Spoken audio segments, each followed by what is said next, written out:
Sir 5-6 दिन हो गए हैं, एक हफ्ते से ज़्यादा बारिश चल रही थी। हमारे गांव का नाम बशीर खान खोसा है।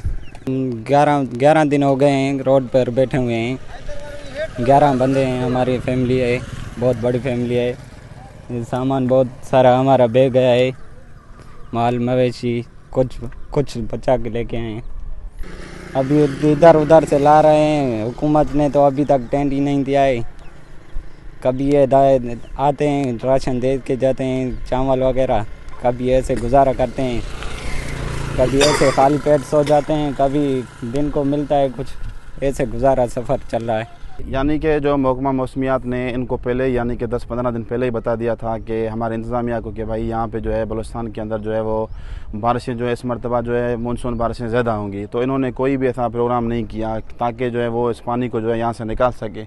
लेकिन मसला ये है कि ये जो सारा पानी है ये सारा शहर का पानी है, इसको निकासी नहीं है। शहर को एक नाला है, वो सारे पूरे शहर का पानी यहाँ पे आ रहा है और यहाँ से जो है सिमशाख वगैरह ये सारे फुल हो गए हैं, टूट गए हैं। इस वजह से सारे शहर का पानी हमारे अंदर आ गया है, हमारे घरों को जो है इसने तबाह बर्बाद कर दिया है।